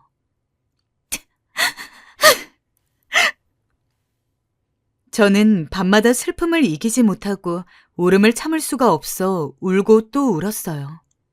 이쯤 되면 저는 이 집을 나오는 게 맞았을 텐데 왜 이렇게 모질지 못했던 걸까요? 너무 분하고 화가 나면서도 차마 밖으로 나갈 수가 없었어요. 그러던 중 시어머니는 제게 이러시더군요. 예, 너 네 남편이 여자 데리고 들어왔다 해서 괜히 이런 걸로 화풀이 하려 들거나 하면 큰일 날 줄 알아라. 알겠니? 네 남편이 데리고 들어온 여자도 엄연히 이 집 식구다. 그 아들은 우리 아들 대이을 하나뿐인 손주고 네가 못 낳은 아들을 걔가 데리고 들어왔으면 고마운 줄 알아야지. 잘 받들어 모실 생각해라. 시어머니의 억척스럽고 냉기가 뚝뚝 흐르는 그 말은 저를 다시금 오랜 시간 눈물 짓게 했답니다. 그런데 참 운명이라는 게 이상합니다. 여자는 제 또래인 것 같은데 너무나 몸이 비실비실해서 아기 밥도 제대로 못 먹이고 누워만 있더군요. 그래서 아이가 좀 가엾게 느껴지더군요. 저 나름대로 아기를 원해서 그랬는지도 모르겠어요. 아이가 절 향해 그저 방긋방긋 웃어주기만 하는데도 그 웃음이 문득 예뻐 보이더라고요. 거기다 여자도 이 집안에 적응하지 못하고 힘없이 누워있으니 제가 대신 아기를 보게 되었어요. 저 아이 제가 잠깐 보고 있을게요. 밥 먹어요. 네, 고맙습니다. 그렇게 저는 아이를 안고 달래고 얼으며 아이와 시간을 많이 보내게 되었어요. 아이의 까만 눈동자와 무해한 웃음, 작은 손과 발이 남의 아이지만 참 어여뻤어요. 제가 이렇게 아이를 좋아하는지는 아이를 품에 안고 나서야 알게 되었죠. 그런데 그러던 중 저희 집에 너무나 기막힌 일이 생겨버렸습니다. 남편이 이쯤 돼서 뭔가 안정된 것 같아 보였는지 다시 또 밖으로 도는 게 아니겠어요? 제가 말릴 수도 없었고 말린다고 해도 듣지 않을 양반이라 그냥 뭐라든 내버려두고 있었어요. 남편이 데려온 그 여자와 아이를 돌보며 그렇게 지내고 있었죠. 그러고 한 달도 채 되지 않아 멋대로 굴던 시어머니가 완전히 거꾸로 골아 떨어지게 되는 일이 발생하게 되었어요. 저도 솔직히 상황이 이리 될 줄 몰랐기에 귀로 듣고도 믿을 수가 없었고요. 그날 다급히 집으로 뛰어들어온 시누이의 말에 온 가족들은 모두 경악하고 말았죠. 오빠가, 엄마! 무슨 일이니? 엄마, 오빠가... 제대로 말도 못 잇는 시누이를 달래며 들어보니 남편이 나간 지 얼마 안 되어 한창 술이나 먹고 노름하는 패거리들과 어울려 다니다가 싸움이 어마어마하게 크게 났었나 봐요. 그때 대체 무슨 흐름이었던 것인지 근처 지역 깡패들이 난무한 대대적인 일이 되었다고 해요. 결국 거기에 휘말려 몹쓸 사고를 당했고 그렇게 젊은 나이에 세상을 뜨게 된 것이었어요. 꼴도 보기 싫다 못해 미운 감정조차 남아있지 않은 남편이었으나 길에서 그렇게 객사를 했다니 참 기가 막힐 노릇이었어요. 어쩌다 가끔 들리는 손님 같은 남편이었지만 말이에요. 시어머니는 그날로 맨 땅바닥을 구르면서 발작을 일으켰고 아들을 이렇게 일찍 잃었다며 오열하셨어요. 아이고, 내 아들 어쩌면 좋으니? 불쌍한 우리 재훈이, 아이고, 하늘도 무심하시지. 시어머니뿐 아니라 가족 모두가 남편을 잃은 슬픔에 빠져 경황이 없었어요. 당연히 자식을 잃었으니 그리 슬플만도 하다고 여겼으나 시어머니는 갈수록 기이한 곳으로 그 분노를 배출하려고 하더군요. 바로 저와 저 뒷방 여자에게 말입니다. 니 따위 것들이 우리 집에 들어와서 재훈이가 저렇게 잘못된 거 아니냐. 이 몹쓸 남편 잡아먹는 것들, 이런 시궁창 같은 것들을 집에 잘못 들여가지고 이 꼴이 났으니 아이고 어째. 어머님, 어떻게 그런 말을. 꼴도 보기 싫으니 나가라고. 이게 다 니들 때문이다. 시어머니는 빗자루를 들고 저를 향해 마구 휘저었고 전 그 빗자루에 맞아 정신을 못 차렸습니다. 신우도 제 엄마 못지않게 만만치 않았어요. 엄마, 저것들한테는 물도 주지 마. 아무것도 주지 말고 쫄쫄 굶겨버려. 내가 점쟁이한테 가서 물어보니까 글쎄 우리 오빠가 저것들이랑 연이 닿아서 일이 된 거래. 애초에 저것들만 아니었어도 오빠는 괜찮았을 거라고. 오빠, 오빠, 아이고, 우리 불쌍한 오빠. 뭐? 점쟁이가 그런 말을 했어? 이 못된 것들, 이 천하의 잡것들! 시어머니와 신우는 거의 반쯤 정신이 나가 있었어요. 저와 뒷방 여자는 그런 시어머니와 신우와 하루 이틀 대치하다 보니 더 이상 이대로는 있을 수 있는 환경이 못 되었고요. 그런데 더 어처구니 없는 일이 생기더군요. 대체 내가 왜 이 화풀이를 당해야 하나 싶어 괴롭게 그 다음날 새벽 눈을 떴는데 뭔가 뒷방의 기척이 이상하더군요. 불길한 예감이 들어서 살살 걸어가 문을 열어보았는데 정말 기가 막힐 따름이었어요. 그 방은 횡하니 비어 있었고 한쪽 구석진 곳에 갓난아기만 애처롭게 놓여져 있더군요. 주변을 얼른 둘러보니 뒷방 여자의 그 허름한 옷가지들과 짐가방이 하나도 없었어요. 숨이 턱 막혀버렸어요. 뒷방 여자가 한마디로 그것들을 싹 챙겨서 제 몸만 달아난 것이었어요. 본인이 낳은 아기는 이 우환 많은 집에다 버려두고 말이에요. 기가 막혔죠. 아무리 힘들다 해도 어떻게 자기 아기를 여기 버려두고 갈 수 있는지. 사실 그때는 제 코도 석자인 상태였어요. 이 상태로 저도 더 이상 이 집에 머무를 수 없었어요. 역시나 신우와 시어머니는 그 뒷방 여자가 나갔단 걸 알고 나선 더 정신이 이상해져 저를 모질게 책찍질했습니다. 네가 도왔지? 네가 그년한테 얼른 이 집에서 나가라고 했지? 아니에요, 어머님. 저도 몰랐어요. 정말이에요. 다른 데로 말 안 해? 날 뭘로 보고 어디서 거짓부렁이를 늘여놔. 너 매라도 맞아야 바른 대로 말할 테냐? 어? 매 맛 좀 보게 해줘. 엄마, 분명 언니가 부추긴 게 틀림없어요. 아니면 어떻게 제 자식까지 놔두고 나갈 생각을 하겠어요? 아니에요, 아가씨. 정말 아니에요. 허나 제가 아무리 아니라고 손사래를 쳐도 시어머니는 제 머리끄댕이를 잡아 제껴버렸고 신우는 제가 움직이지 못하도록 몸을 잡고 있었어요. 엄연히 이건 물리적인 행위였죠. 허나 집안에선 그런 절 보고 가엾게 생각하는 이도 도와줄 이도 없었습니다. 다들 절 지 남편 죽게 한 여자 정도로 생각했죠. 그날 신우이와 시어머니에게 정신이 나갈 정도로 맞고 그렇게 혼자 앉아있는데 문득 그런 생각이 들더군요. 이 집에서 나가지 못하면 언젠가 내가 여기서 맞아 죽는 날이 오겠다. 그래서 저도 이 집을 나가기로 결심했습니다. 시어머니와 신우가 잠에 들었을 때 조심조심 제 짐을 챙기고 모두가 잠에 든 밤 대문을 살포시 열고 나가려 했죠. 그런데 아무래도 자꾸 뒷방 쪽이 신경이 쓰이는 게 아니겠어요? 제 아비도 이제 죽고 없는 데다가 종처럼 부리던 며느리도 도망가고 이 애기 친엄마도 도망갔으니 이 집에서 어떻게 자라게 될지는 뻔해 보였어요. 며칠 전 저희 둘한테 그렇게 부직갱이를 휘둘러대고 폭언을 해대던 시어머니와 신우는 어른인 우리도 먹을 것이 없어 며칠을 바짝 굶겼지만 아기에게도 아무것도 먹을 것을 안 줄 정도로 포악했거든요. 이대로는 정말 죽을 것 같으니 뒷방 여자도 도망갔을 터인데 저도 저만 나가면 되는데 왜 이렇게 고민이 되는지. 이렇게 망설이고 있을 시간이 없는데 목이 바짝 타들어갔어요. 결국 저는 마른 세수를 하고 눈을 질끈 감고 숨을 훅 내쉰 뒤 큰 결심을 하고 말았죠. 얼른 작은 포대기에 아기를 감싸서 데리고 나와버리게 된 것입니다. 그렇게 아기를 품에 안고 나와서 겨우겨우 친정으로 내려가는 길. 한편으로는 괜한 짓을 한 게 아닌가. 내가 이 아이를 키울 수 있을까 몇 번이나 고민을 했어요.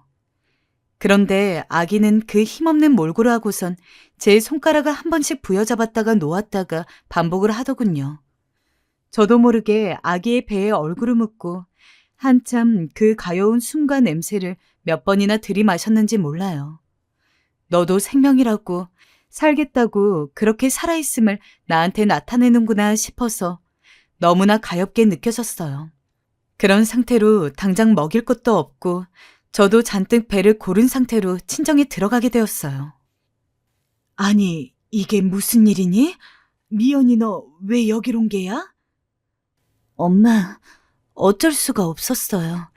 남편이 죽고 시어머니와 신우가.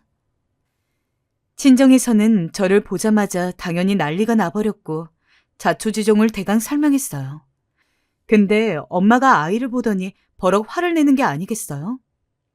아니, 어떻게 첩 아이를 데리고 올 생각을 해? 너 정신이 어떻게 된 거 아니니? 네가 그 아이를 키우기라도 하겠단 말이야? 네 핏줄도 아닌걸? 엄마는 더 노여워하시더군요. 솔직히 이해가 안 가는 건 아니었어요. 제가 생각해도 충동적으로 벌인 짓이 틀림없었고 내 아이도 아닌 아이를 데려와 키우는 게 쉬운 일도 아니었으니까요. 거기다 첩 아이였으니 엄마는 미쳤다며 펄펄 뛰셨어요. 안 된다. 당장 아이 그 집에 돌려주고 와. 그게 맞아. 엄마, 그냥 내가 키우게 해줘요. 그 집에 가면 이 아이 어떻게 될지 몰라요. 아이 밥도 안 챙겨줄 거라고요. 그걸 네가 왜 신경 써? 어차피 네 남편은 죽었는데. 여보, 뭐라고 좀 해봐요. 정말 정신이 나가도 단단히 나갔나 봐요. 아휴, 미연아, 아이 내게 죽어라. 네가 못하겠담. 이 아버지가 그럼 도로 돌려놓고 올게. 싫어요, 아버지.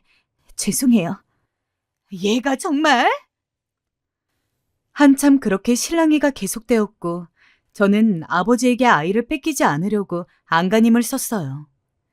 아버진 그런 제 모습을 보더니 고개를 절레절레 저으셨고 엄마는 기절하기 직전이셨죠. 이상하게도 저는 이런 엄마 아버지의 반응을 보니 더 아기를 꽉 끌어안게 되었어요. 그러다 한참 후 아버지가 무겁게 입술을 떼셨어요. 그래, 그럼 네가 키워라.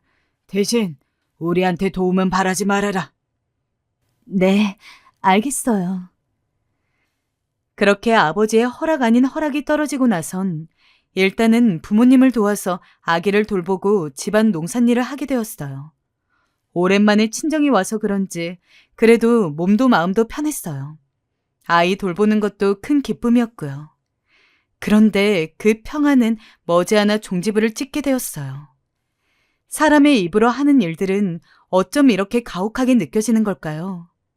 시집 갔던 제가 돌아온 데다가 아기를 데리고 왔다는 것이 금세 퍼져버렸고 동네 사람들은 이래저래 말을 얹기 바쁘더군요. 아니, 그러니까 미연이 제가 첩애를 데려왔다고? 웬일이니? 미연 엄마가 속이 아주 상하겠어. 미연이 쟤도 어쩜 저리 생각이 없을 수가 있니? 어렸을 때부터 덜 떨어지긴 했는데 저 정도일 줄이야. 그러게 말이야. 아니, 첩애가 뭐야 대체? 그걸 지가 어떻게 키우겠다고. 저는 그렇다 치지만 가뜩이나 꾹 참고 계신 친정 부모님까지 그런 쓸데없는 말을 들으시도록 할 수는 없었어요. 어머니 아버지 얼굴 보기가 너무 죄스러웠어요. 그래서 결국 부모님과 자리를 만들어 여길 떠나겠다고 말했어요. 어머닌 시댁살이를 하다 온 딸이 또 마을 사람들 입방아 때문에 떠나야 한다는 소식을 들으니 가슴이 아팠는지 눈물을 훔치셨어요. 저도 그런 어머니 모습에 마음이 아파져 일부러 씩씩하게 말했어요. 엄마, 나 괜찮아요. 잘 살 수 있어요. 너무 걱정 마세요. 그럼 서울로 가거라. 거기 네 오빠가 사니까 그래도 입에 풀칠은 하고 살 수 있도록 도와줄 거야. 서울이요? 서울이란 말에 덜컥 겁이 나긴 했지만 어쩔 수 없었어요. 거기만이 저에겐 살 길이었죠. 그래서 전 서울에 사는 친정 오빠 쪽으로 넘어가서 대강 살자리를 어찌어찌 봐두고 그곳에 보금자리를 잡게 되었답니다. 그곳에서의 생활도 녹록지는 않았지만 단 한 가지 편한 것이 있다면 아무도 이 아기가 제 아기가 아니라는 것을 모른다는 것이었어요. 그냥 웬 새댁이 남편도 없이 홀로 아들을 키우고 있다 정도의 정보뿐이었거든요. 고맙게도 친정 오빠가 조금씩 일거리를 갖다 줘서 부업도 했고 아기를 키우면서 겨우 입에 풀칠을 하는 수준으로 살아갈 수 있었어요. 아기는 하루가 다르게 쑥쑥 컸고 그걸 보면서 제가 이 아이 하나만은 책임지고 살겠다는 책임감도 함께 커져갔어요. 엄마. 어느덧 아이는 제게 엄마라는 말을 할 수 있게 되었고 전 그 말을 들으며 그래, 내가 네 엄마야 하곤 속삭이곤 했어요. 그런데 역시 아이 키우는 건 쉽지 않았어요. 아들이라 그런지 밖에서 뛰어노는 걸 참 좋아했는데 밖에서 놀다가 깨지고 다치는 일이 많았어요. 그때마다 나가는 병원비도 무섭더라고요. 영우야, 엄마가 다치니까 조심해야 한다고 했잖아. 자꾸 이렇게 뛰어놀다 돌부리에 건너면 아야 한다고. 알겠어. 제가 재차 아들을 구스르고 달래고 했지만 아들은 그럼에도 불구하고 아이라 계속해서 친구들과 뛰어놀고 또 다치고 그랬어요. 거기다 아들은 특이하게 뛰어노는 것 말고도 공부하는 걸 좋아했어요. 뭐든 새로운 걸 빠르게 받아들이고 그걸 배우는 과정을 즐기는 것 같았어요. 하지만 제가 아들에게 아무리 새로운 책을 사다 줘도 아들은 며칠이면 그 책을 읽어버렸고 어느 순간 그 비용이 부담스러워지더라고요. 도서관에 가면 좋았지만 당시 도서관이 너무 멀리 있어서 한 번 나가려면 하루를 다 빼야 했기에 그것도 무리였어요. 엄마, 나 책 사주면 안 돼? 나 이 책 읽고 싶은데. 영우야, 다음에 사줄게. 꼭 약속해, 엄마가. 다행히 아들은 제가 그리 말하면 알아듣곤 알겠다 하긴 했지만 섭섭해하고 아쉬운 표정이 보이곤 했어요. 전 그런 아들을 보며 미안했고요. 그러다 아들이 유치원을 지나 초등학교에 입학할 나이가 되었어요. 다행히 지금까진 특별하게 큰 굴곡 없이 아들을 키우게 되었는데요. 수년이 지나 다시 또 힘든 불협 화음이 생기게 되었어요. 이후 친정엄마 몸이 좀 안 좋으셔서 오빠네 쪽으로 모시게 된 뒤 그 이후로는 아무래도 자주 마주치게 되었거든요. 바로 근거리에 살다 보니 엄마도 가끔씩 우리 집을 둘러보러 왔는데 아주 작은 단칸방에서 딸이 어두컴컴하게 남의 자식 키우며 사는 모습을 보니 안 그래도 반대가 심했던 분이라 그런지 더 울컥하셨나 봐요. 그래도 그렇지 아무런 죄도 없고 이런 사정을 모르는 아들한테 그런 말을 하면 안 되는데 말이에요. 네 녀석 때문에 네가 엄마라고 부르는 니네 엄마 팔자가 다 망가졌어 이거사. 너만 아니었으면 훨씬 잘 살았을 텐데. 너는 알아? 네가 어떤 뿌리로 나왔는지 아냐고. 너는 첩자식이야, 첩자식. 장을 보고 돌아왔던 저는 이제 막 초등학교를 다니고 있는 아들에게 엄마가 퍼붓는 소리를 듣고 정신없이 뛰어들어갔어요. 안 그래도 말수가 별로 없는 아들은 하얗게 얼굴이 질려 양쪽 어깨에 메고 있던 가방을 제대로 풀어놓지도 못하고 두 손으로 입을 막고 겨우겨우 서 있더군요. 저는 그 길로 신발도 못 벗고 뛰어들어 아이를 꼭 껴안았어요. 엄마, 왜 그런 말을 해? 당장 가라고. 저는 거의 비명을 지르다시피 엄마에게 나가라 소리쳤습니다. 그런데 엄마는 그 모습을 보니 더 꼴깜찮다고 느끼셨던 건지 어찌나 통탄하시며 오열을 하시던지 매번 엄마만 집에 오시면 우리 집은 초상집처럼 변해버렸어요. 그대로 저는 아이를 꽉 끌어안고 제 손으로 아이의 귀를 막아주는 수밖에 없었고요. 그러던 어느 날 아이가 제게 이렇게 묻더라고요. 엄마, 내가 엄마 망쳤어? 첩이 뭐야? 안 좋은 거지, 그거. 아니야, 영우야. 그럴 리가. 아니야. 너무도 작고 안쓰러운 목소리로 저런 질문을 하는데 가슴이 무너지는 줄 알았습니다. 이 아이가 제 아이가 아니라는 사실은 변함이 없고 말맞다나 이제 얼굴도 기억 안 나는 그 뒷방 여자의 자식이기도 합니다. 남편에게 일말의 정이라도 있어서 이 아이를 키우는 게 아니에요.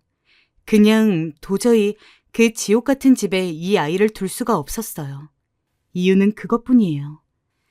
누가 봐도 우리는 엄마와 아들 사이였고 누가 뭐래도 이 아이에게 엄마는 저고 저에게 있어 제 자식은 이 아이였어요. 그냥 그렇게 살아가고 싶고 그 외에는 아무것도 바라지 않았어요. 저는 지옥 같던 시집살이보다 이 아이와 겨우 하루하루 살아가는 날들이 너무나 좋았어요. 제가 직접 낳은 건 아니지만 아들과 살아가는 기간 동안 제 마음속엔 늘 품어져 있었고 늘 매일같이 새로 낳는 기분으로 그렇게 애틋하게 아끼며 살아왔어요. 어쩌면 제가 실제로 아이를 낳아보지 못해서 저렇게 피 끊는 친정엄마의 마음을 모르는 것일까 싶었지만 그렇게 죽을 듯한 고통을 앓고 낳고선 버리고 가버린 뒷방 여자를 보면 모성애란 참으로 많은 수백 개, 수천 개의 얼굴이 있다는 생각이 들었어요. 그 후 아들은 매번 친정엄마가 올 때마다 겁에 질려서 눈치를 받고 8, 9살밖에 안 되었던 나이에 얼마나 불안에 떨었는지 몰라요. 애써 그것을 모른 척하고 싶었지만 어린 마음에 아주 큰 생채기가 나버렸다는 것을 어느 날 우연히 알게 되었습니다. 아직도 그날이 제 기억 속에 선연해요. 저는 그날 잠을 이루지 못하고 엉엉 울었어요. 아이가 쓰고 잠든 그림 일기를 보았는데 그 안에는 이런 내용이 적혀 있었거든요. 할머니는 내가 할머니라고 부르는 걸 싫어한다. 엄마는 할머니가 올 때마다 슬퍼 보인다. 슬픈 엄마를 보면 나도 슬프다. 모두 나 때문인 것 같다. 엄마를 행복하게 해주고 싶은데. 너무 선명해서 한자 한자 거의 틀리지 않고 기억하고 있는데 그러면서도 제 가슴에 너무 아프게 스며드는 일기였습니다. 그 부분을 붙잡고 얼마나 울었는지 차라리 가슴 한쪽을 도려내는 게 낫겠다는 생각이 들 정도로 마음이 너무 아팠어요. 우리 아이가 날 만나 처음으로 불행해졌다고 느껴졌어요. 심지어 영우도 불안함을 못 이기고 얼마나 손톱을 뜯었는지 양 손톱 부분은 늘 벌겋게 물러져 있었고요. 영우야, 미안해. 미안해, 엄마가. 저는 그리 말하며 손톱을 매만지다 잠에서 깬 아들을 안고 다시 울었어요. 그리고 그 다음날 저는 도저히 견딜 수 없어서 한동안은 엄마께 제발 오시지 말라고 제가 보러 가겠다고 엄포를 놓게 되었어요. 뭐라고? 날 오지 말라고? 네, 엄마 오지 마세요. 엄마 때문에 영우가 너무 힘들어하잖아요. 앞으로는 오셔도 문 안 열어드릴 거예요. 그리 하세요. 이 못된 놈의 자식. 자식 다 키워봐야 아무 소용 없구나. 엄만 한숨을 토하며 저러셨지만 저는 일부러 더 독하게 잔인하게 말을 했어요. 불효녀를 선택할 것인가, 아들을 계속 슬프게 만드는 엄마를 선택할 것인가. 둘 중 하나를 고르는 수밖에 없었거든요. 그래도 엄마에겐 나 말고 다른 자식들이 있으니 그나마 낫겠지만 이 아이에게 엄마란 저밖에 없으니 어떡하겠습니까? 그러던 중 시간이 지나면서 아들은 고등학교에 들어갔고 그때까지도 공부나 다른 부분에서 전혀 신경을 쓸 것이 없게 해주었지만 좀 더 달라지는 느낌이었어요. 난데없는 선포를 하더군요. 엄마, 나 아르바이트 시작했어. 친구들이 하기에 같이 하게 되었는데 하나도 안 힘들고 돈도 많이 줘. 아르바이트? 갑자기 웬 말인가 했지만 신문 배달이며 만화책방 아르바이트를 하면서 본인도 재밌어 하는 걸 보니 그냥 놔두게 되었어요. 그러면서도 받아오는 돈을 저에게 꼬박 다 갖다 주더군요. 네가 어떻게 번 돈인데 이걸 엄마를 다 주는 거야. 이만큼만 주고 나머지는 너 써. 쓸 때도 많을 텐데 친구들이랑도 놀아야지. 아니야, 엄마. 이거 갖고 우리 맛있는 거 먹자. 엄마 저번에 치킨 먹고 싶다 했잖아. 내가 치킨 사가지고 올게. 어? 치킨을? 네가? 아들은 그리 말하며 나가더니 정말 달짝지근하고 맛있는 치킨을 사가지고 왔어요. 내심 놀랐어요. 아들이 번 돈으로 치킨도 사 먹게 된다니. 아들이 사준 거라 그런지 감회가 더 새로웠어요. 와, 우리 영우 대단한데? 영우가 번 돈으로 엄마 이렇게 맛있는 거 사주는 거야? 평소 무뚝뚝하던 아들이지만 제가 이리 말하자 영우는 부끄럽다는 듯 멋쩍게 씩 웃더라고요. 그렇게 아들은 한상쿠 다 저한테 주고 본인은 차비만 갖고 다니기 시작했어요. 그러다가 나중에 대학 갈 무렵에도 공부와 일을 병행하더니 학교를 다니면서도 여전히 그런 생활을 이어가더군요. 어찌 보면 아들을 키우며 가장 힘들었던 시기는 중학교 무렵부터 10수년 정도의 시간이었으며 그 이후로는 거의 제 손 갈 일이 없었어요. 이후에도 자기 스스로 제법 좋은 직장에 취업하게 되었고, 첫 월급을 탄 날 저를 좋은 레스토랑에 불러 앉혀놓고 맛있는 걸 사주더랍니다. 엄마, 많이 먹어. 그리 말하며 아들이 제 손에 포크를 쥐어주는데 왜 그리 갑자기 눈물이 나던지 문득 아들을 포대기에 업고 온 날이 생각이 나면서 그만 비싼 음식 위로 뚝뚝 눈물을 흘리고 말았답니다. 미안하다. 엄마가 주책이네. 갑자기 왜 이리 눈물이 나는 건지. 괜찮아. 엄마, 울어도 돼. 아마도 이제야 아들을 다 키웠다는 생각이 들었던 것 같아요. 아무리 손갈 일 없는 자식이긴 했어도 그래도 자식이니 항상 걱정되는 건 어쩔 수 없잖아요. 이놈이 혹시나 나쁜 길로 들어서진 않을지, 사회에서 자기 벌이나 하고 살 수 있을지, 늘 마음 한편으론 고민과 시름을 안고 살았는데 이렇게 월급 받았다고 절 불러놓고 대접하는 아들 녀석을 보니 그간 걱정이 어쩌면 해도 되지 않을 걱정이었단 생각이 들더군요. 그러더니 아들은 그날 처음으로 제게 저희 모자간에 그간 없었던 이야기를 꺼내었어요. 엄마, 나 키워줘서 고마워. 낳지 않았지만 그럼에도 나 사랑으로 키워줘서 정말 고마워.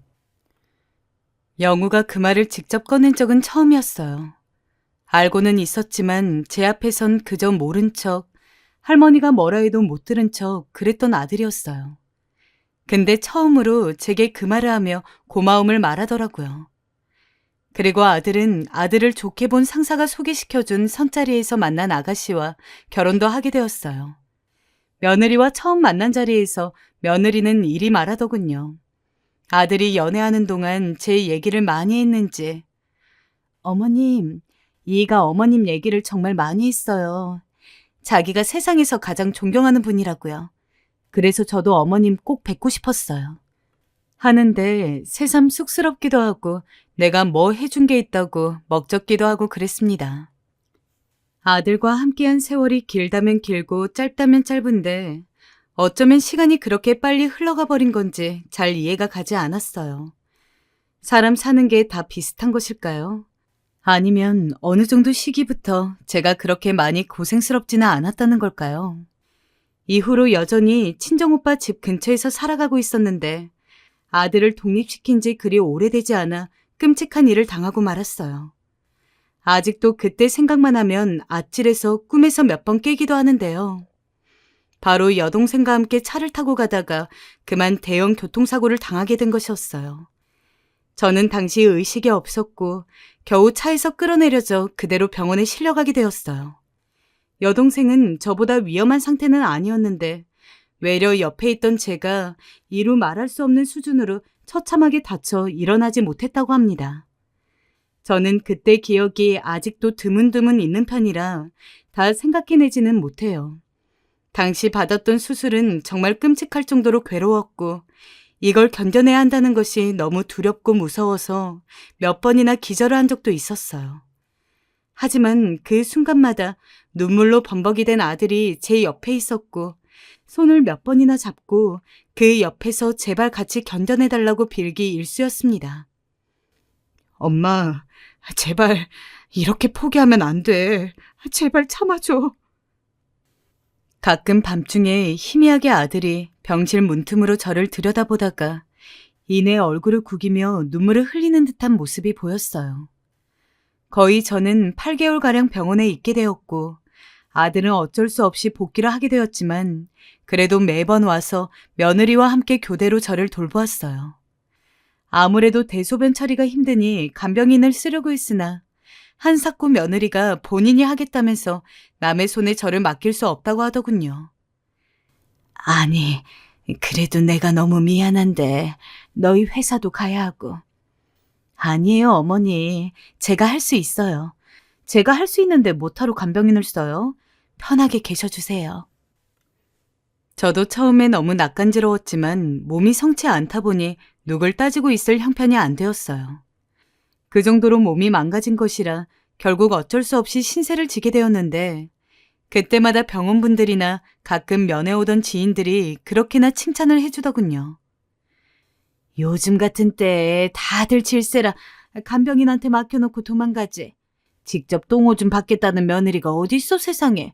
영우도 그렇고. 어쩜 그렇게 영우 엄마는 복이 많대? 그러게 말이에요. 정말 이들의 말은 조금도 틀리지 않았고 누가 봐도 그럴만하다 생각되더라고요. 아무리 형제 자매들이 좋다지만 나에게 자식이라는 존재가 있으니 자기를 품고 살아준 엄마인 저를 잊지 않고 이렇게 챙겨주니 참 마음이 먹먹하더군요. 어찌 보면 당연한 것은 없었습니다. 제가 아들을 키운 게 당연한 게 아니듯이 아들이 제 손에 자랐다고 해서 반드시 저에게 잘해야만 하는 것도 아닐 거예요. 단지 이런 저를 알아주고 본인도 같이 사랑을 주려 하는 게 느껴져서 저 나름대로 무척 고마울 뿐이었어요. 참 미안하기만 했던 그 지극정성을 며느리와 아들로부터 받고 저는 퇴원을 하게 되었어요. 그렇게 해서 원래 제 집으로 돌아와서 산 지 얼마 안 되었는데 아들이 갑작스레 저를 부르더군요. 천천히 이어가는 말을 듣고 저는 실감이 나지 않아서 몇 번을 아들 눈만 뻐끔뻐끔 쳐다보았어요. 엄마, 이 집은 이제 허물고 새 집 지어드릴게요. 작년부터 내가 그렇게 엄마랑 같이 살자는데도 싫다고 하시니 답이 없네. 막내 이모도 이제 혼자시니 같이 위아래로 살면 너무 좋겠죠? 어? 막내 이모랑 같이 위아래로 살면서 왔다 갔다 하고 우리랑도 지내자고요. 나도 이제 엄마가 옆에 있어야 안심이 되겠어. 여동생은 재작년에 남편과 사별했고 둘 사이에 아이가 없어서 정말 홀로 남은 상태였어요. 언니인 저에게 가끔씩 다니러 오기도 하고 우리의 사이는 좋은 편이었는데요. 갑작스레 아들이 웬 집을 지어준다는 게 아니겠습니까? 제법 회사에서 자리를 잘 지키고 있는 데다가 다른 사업을 또 시작했는데 나쁘지 않는 평을 듣고 있다는 말을 들었어요. 그 덕으로 저를 이렇게 호강시켜주고 싶다는 것이었어요. 하지만 전 고개를 저었어요. 제가 어떻게 그걸 덥석 받겠어요. 괜찮아, 엄마는. 살 날도 얼마 안 남은 나한테 이러지 말어. 그리고 부부는 원래 둘이 사는 거야. 엄마가 그러면 며느리도 불편해해. 엄마, 나는 어릴 때 내가 버려졌다는 게 수치스럽고 괴로웠지만 맨날 웃으며 따스한 품으로 날 데려가 주던 엄마를 생각하면 어느새 그게 내 자부심이고 자존심이 되었어. 엄마, 그간 나 키우느라 해도 되지 않을 고생 너무 많이 했잖아. 나 그거 다 알아. 고마워. 이 말을 듣는데 정말 울음을 참지 못하겠더군요. 나이가 70 넘어가며 세상만사 묻어내졌다고 생각했는데 눈물이 더 주체가 되지 않았어요. 엄마, 나는 엄마한테 꼭 멋진 집을 지어주고 싶었어.